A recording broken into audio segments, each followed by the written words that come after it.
दोस्तों, आज हम प्रजापति समाज के विचार आपके साथ साझा करेंगे। तो हमारे भारत के सभी जातियों का इतिहास गौरवशाली रहा है, इसलिए हमारे वीडियो को कृपया पूरा देखें, जिसके बाद आपको प्रजापति समाज के बारे में काफी कुछ जानने और सीखने को मिलेगा। दोस्तों, आदिकाल में जब कोई भी वर्ण नहीं था, तब केवल प्रजापति ही समस्त भूमंडल के एकमात्र स्वामी थे। विश्व की सबसे प्राचीन और महान प्रजापति जाति को भगवान ब्रह्मा जी के पुत्र दक्ष प्रजापति की संतान माना जाता है।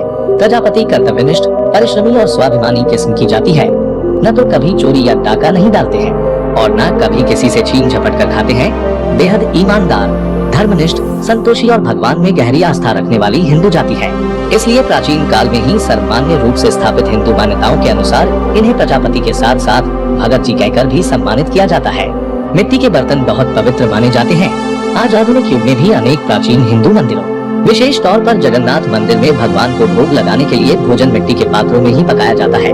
शताब्दियों से परंपरा रही है कि विवाह संस्कार के अवसर पर मिट्टी के बर्तन बनाने वाले चाक की पूजा किए बिना धार्मिक अनुष्ठान संपूर्ण नहीं माने जाते, क्योंकि भगवान श्री हरि विष्णु जी ने अपना सुदर्शन चक्र प्रजापति को दिया था।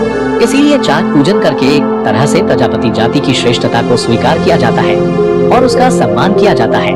बर्बर मुस्लिम आक्रांताओं के लगातार आक्रमणों ने हिंदू धर्म की अनेकों महान परंपराओं को नष्ट कर दिया। संपूर्ण जानकारी के अभाव में आज इनका स्वरूप काफी हद तक बदल गया है। सृष्टि के आरंभिक काल से ही निर्विवाद रूप से प्रजापति कहे जाते हैं, अर्थात यह कोई कमजोर अथवा दीनहीन जाति नहीं है। प्रजापति का अर्थ है प्रजा का पालन करने वाला, प्रजा का संरक्षक। प्रजापति को आदि गुरु भी माना जाता है।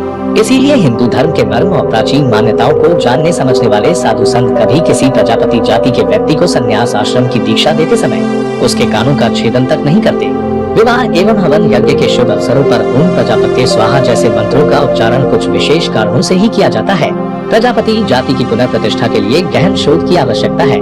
पैसे की चमक दमक में अब पुराना बहुत कुछ खोसा गया है, अन्यथा प्रजापति कभी किसी समय में एक बेहद सम्मानित जाति मानी जाती थी और है भी। प्रचलित लोक कथाओं के अनुसार द्रौपदी स्वयंवर से पहले पांडवों ने माता कुंती प्रजापति की कार्यशाला मिट्टी के पवित्र बर्तन बनाने का स्थान में ही प्रवास करना ठीक समझा था। द्रौपदी अपने ब्याह के बाद अपने पिता महाराज द्रुपद के राजभवन से निकलकर सर्वप्रथम प्रजापति के घर पर ही आई थी। इतिहास प्रसिद्ध नृत्य प्राप्त भृतहरि और उनके भांजे गोपीचंद ने गाँव तिजारा, जिला अलवर, राजस्थान में प्रजापति की कार्यशाला में 12 वर्षों तक प्रवास करके योग साधना की थी। समुद्र मंथन के समय आयुर्वेद के जनक भगवान धन्वंतरी कलश कुंड में अमृत लेकर उत्पन्न हुए थे। इस कुंड से अमृत की कुछ बूंद नासिक, उज्जैन, प्रयागराज और हरिद्वार में छलकी थी। इन पवित्र स्थानों पर कुंभ का मेला लगता है। कुंभ को बनाने वालों को, कुंभकार को प्रजापति समाज कहा जाता है। तो दोस्तों, आज के लिए बस इतना ही। धन्यवाद।